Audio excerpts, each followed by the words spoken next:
Hey there, it's TZH here with Technological Gadgets, bringing you the best in tech and making it work for you. On this channel, we usually do tech gear reviews, but in this video, we'll be doing something different and we will be reacting to the setup king himself, Texos. But not any of his setup war videos, and instead his actual setup that he built himself in this year, which is in its final form. So if you like these kind of videos, make sure to let me know by tossing me a like and also telling me which sort of YouTuber or streamer setup or content creator setup you want me to react to next, and I'll be sure to do that. And other than that, if you like this type of videos, make sure to subscribe, to see more videos just like this and other tech videos for that matter. And without further ado, let's take a look at how his setup looks like.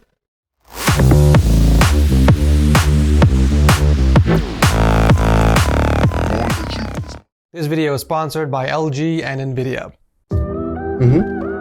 Oh, that looks nice. What a nice mouse pad. Oh, keyboard mouse. Alright.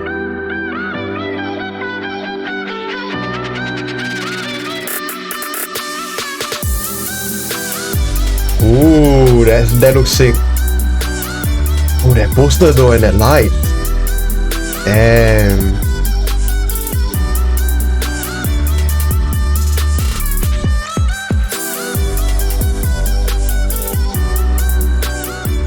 Well, here it is, ladies and gentlemen, my updated dream setup tour of 2021.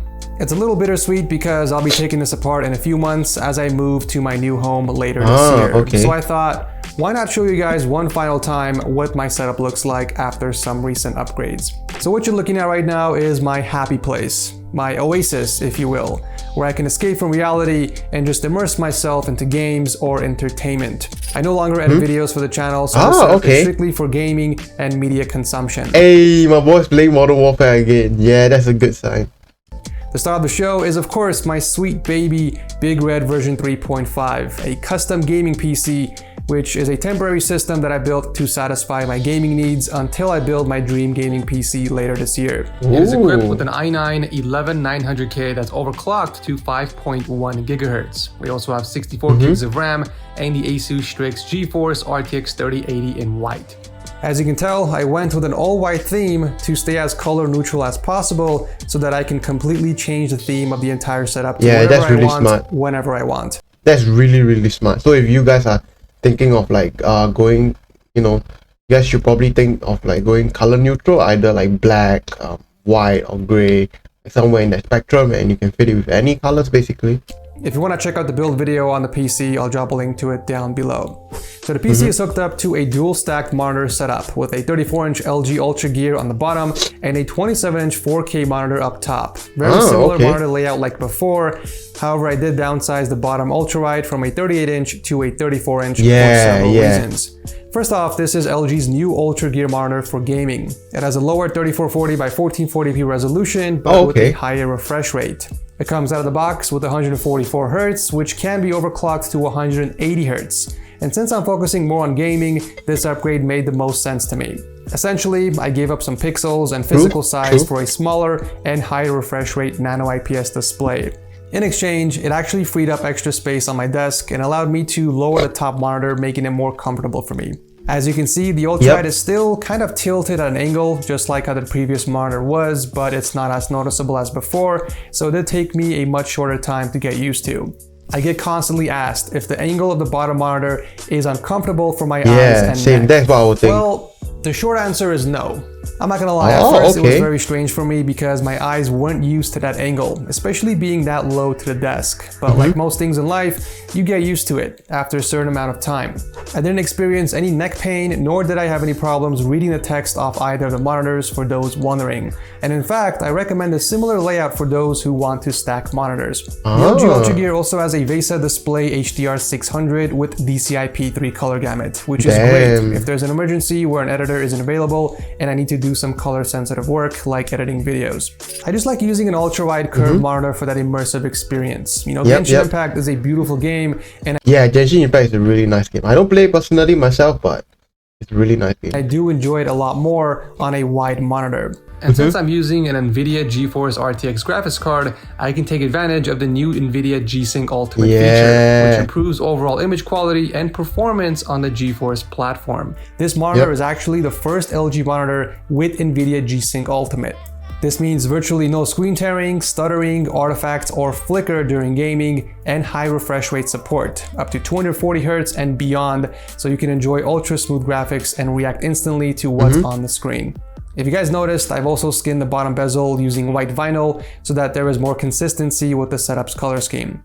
The top 27-inch 4K monitor is mostly used for gaming. This is the monitor I use for Warzone because of its 16:9 ratio and the 144Hz refresh rate. I also have the monitor connected to an HDMI switcher with the PS5, so when I want to game on the console, I just switch over with a press of a button.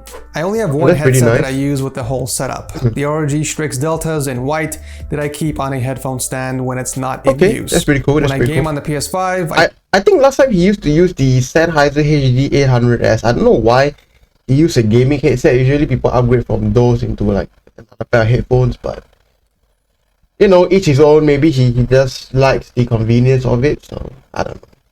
I simply disconnect the cable and plug it directly into the USB-C port on the front of the PS5. But if I'm not wrong, if you have like a DAC amp, you can probably have a USB splitter to split both of your, what call that, like one into the PS5 and the other one into like the PC, and use it from there and just switch it.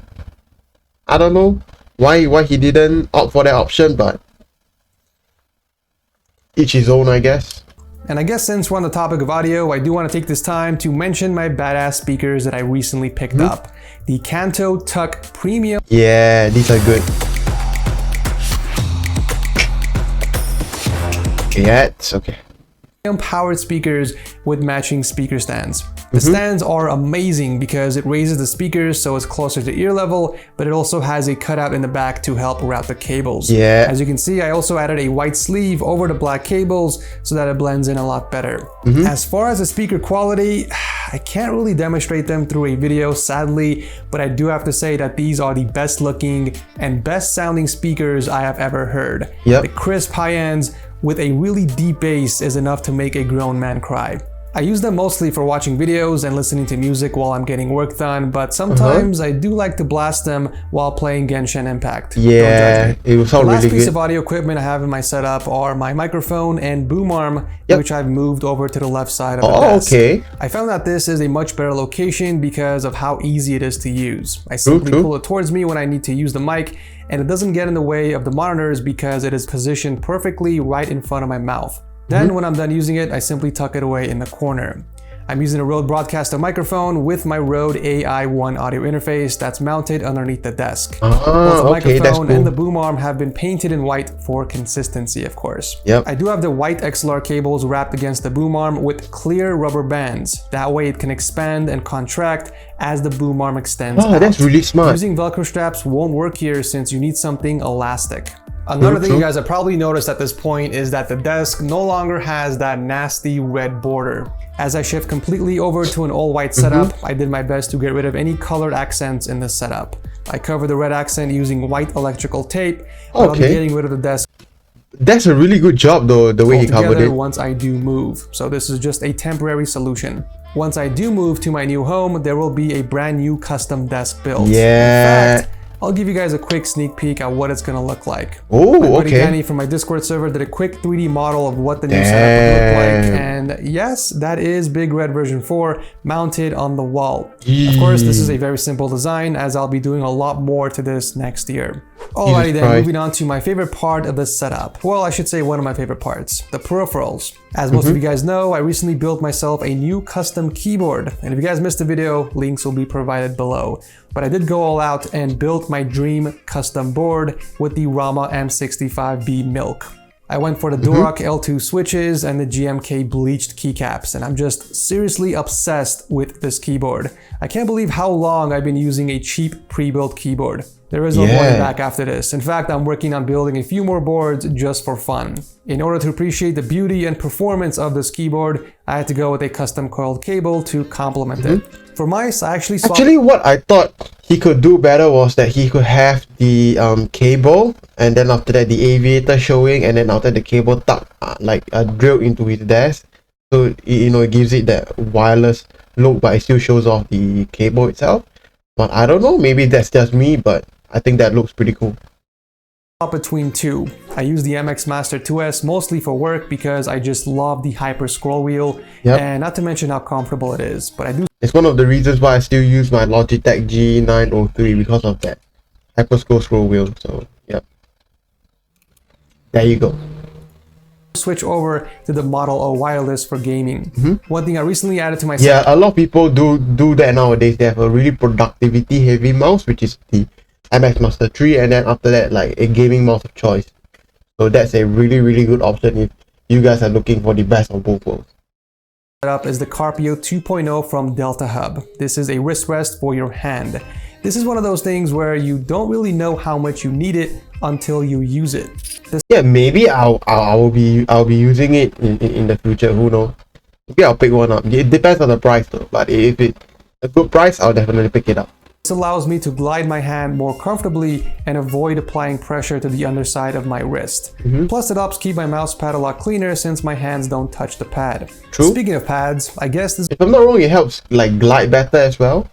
I don't know. This is the perfect time to mention my official TechSource mouse pads. Yeah. I've launched a total of 8 designs in the past 2 months, 4 of which really are good. limited edition, meaning if they go out of stock, they are gone for good, like this dark matter design, for example. But I've got some really exciting news for you guys. I'm releasing 4 more designs. Well, technically 1 design, but 4 different colors. These will be pre-order for the time being, and they'll start shipping orders next week. I think the black and white is the best one. So if you guys want to pick one up or any of the previous mouse pads that I launched, then make sure to visit dealsource.tech/store or just click the link down below. These mouse pads are 38 by 16 inches with 3 millimeters in thickness. They are very grippy, high quality pads with excellent glide. I'm sure you guys will find a design that will fit your setup perfectly. I feel like it's easier to make like a mouse pad look aesthetically good than a mouse pad that is heavily based on just performance, in my opinion.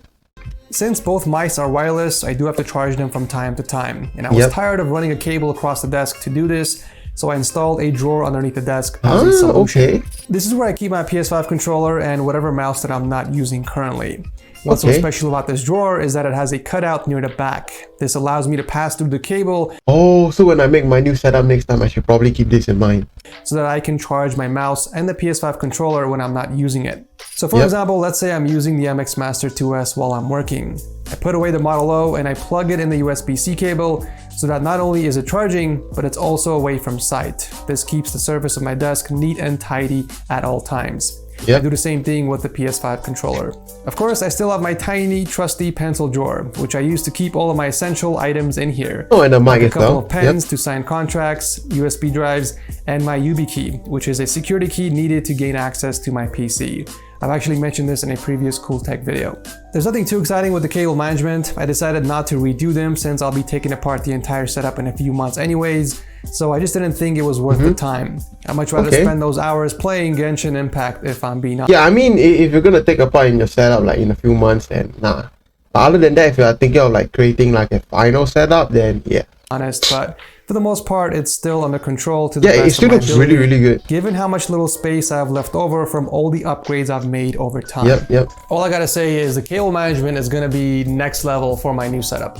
And finally, I do want to talk about the lighting, which I think is essential for any setup. Lighting helps bring the setup to life. It adds this layer of personalization because you can express yourself through RGB.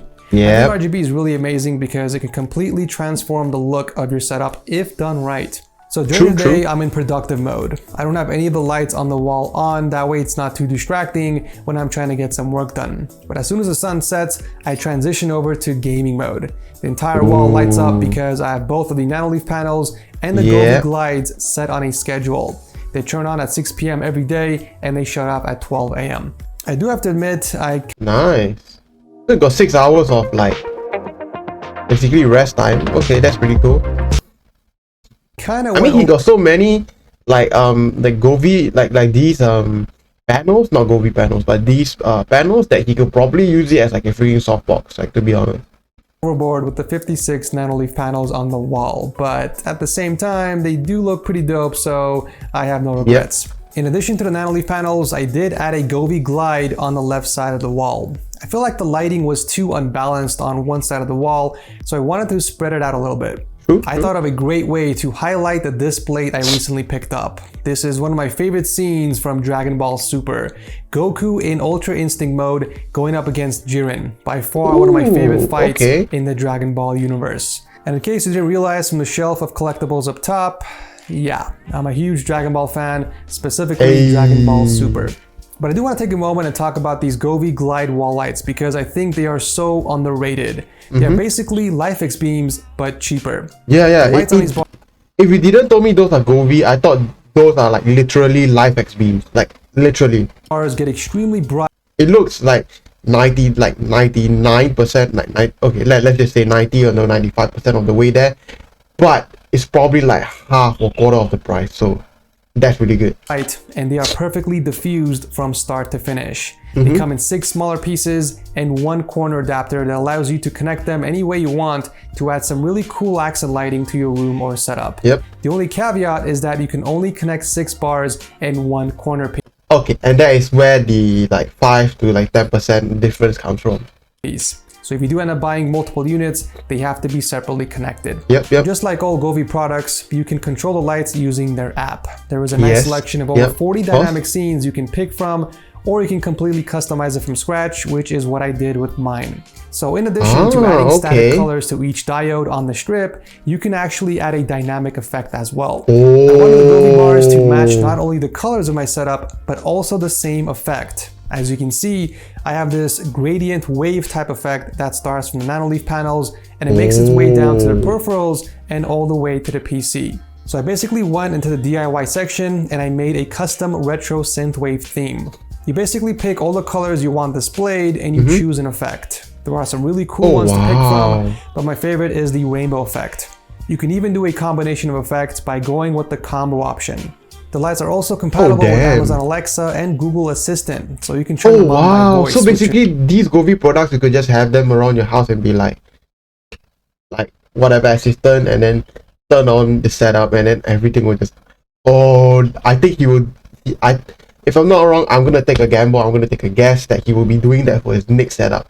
Because if he does that, it will be absolutely sick. Which is really cool. But since I have them set on a schedule, they already do that automatically each day.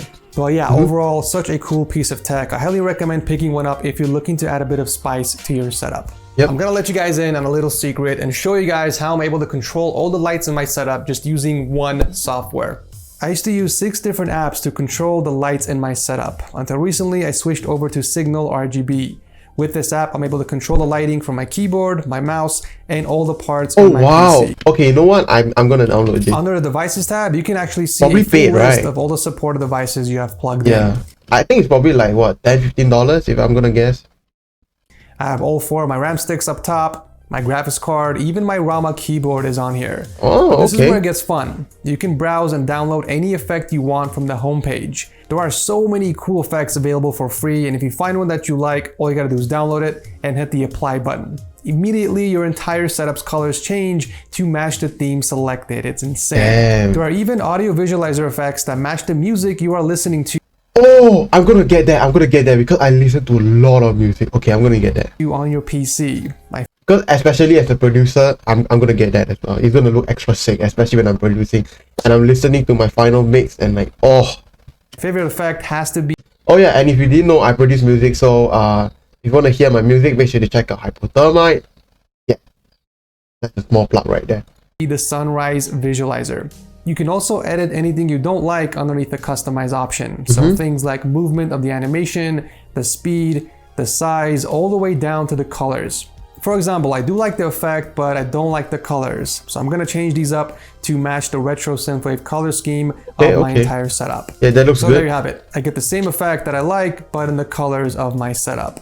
Now the current effect that I'm using with my setup and my personal favorite is the gradient wave.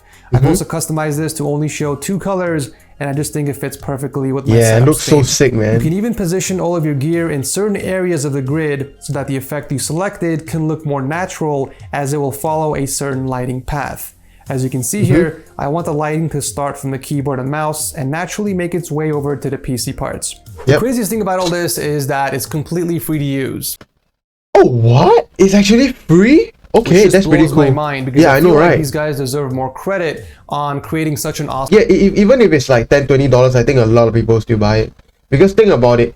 Let's say if you can use whatever you want, but basic, like whatever peripherals that you want, and you can control all of them together, like together harmoniously, I think that's worth a lot of money. Awesome. Because it will save you a lot of money. Like let's say you want to get like this certain mouse, you know what I mean, but another mouse that's from another company, like it's the exact same, but the thing is that it costs more, and yeah, basically shit like that. Thing for us gamers. Yep. In the past, I used to settle for specific gear just so I can use the same software to control lighting. Like, I don't know if you guys remember, but I used to buy Corsair gear. Yeah, it is. I think 5 years back, he used to just use all Corsair, all of it, to his mouse pad, literally even to his fucking mouse pad, headphone stand, everything was Corsair. Just so I can use IQ to sync up all the lighting. And I'm sure a lot of you guys watching this video are also in the same boat. With Signal RGB, you guys can finally go with the gear you've always wanted and not settle for something. Why do I feel like this company is gonna get sued by like other companies? You know what I mean? But okay, whatever. Because of its lighting software. They support over 200 of the best RGB devices from leading brands like Razer, Corsair, SteelSeries, and more. Definitely check these guys out and see if your gear is supported on their website. Oh, they even have lightweight keyboards, mouse pads, headsets, others, speakers, microphones, monitors, cooling, okay, lighting control, cases, okay, light bulb. Don't worry, because they're constantly adding more. Wait, they even have light bulb. I'll drop a link to their website, so definitely go check them out and show them some love. You'll thank me later. As always, I'll drop a link to everything mentioned in the video down below if you guys want to check it out. Let me know what you think about my updated setup in the comment section down below. So yeah, hope you guys enjoyed my setup tour of 2021. If you did, maybe consider tossing a like before you head out. And as always, thank you so much for watching, and I'll see you very soon in the next one. Overall, I think his setup looks absolutely sick with the neutral color scheme, while being very practical at the same time, and the way he did it is super interesting, from using small under the desk drawers to having a, the Signal RGB app to sync up all his RGB products together. Not gonna lie, after watching his setup, I am super jello of it, and it really inspires me to make my own setup that looks amazing, cause mine right now is practical but looks not really as good, I'm not gonna lie. But other than that, I hope you liked this video so far, and if you did, make sure to drop me a like to let me know. Aside from that, let me know what part about his setup do you like the best, and whose setup would you want me to react to next, and let me know all of that down in the comment section below. Lastly, don't forget to subscribe to help support me. It's totally free but helps me a ton. Thank you for watching, and I hope to see you in the next video. So thank you all so much for watching.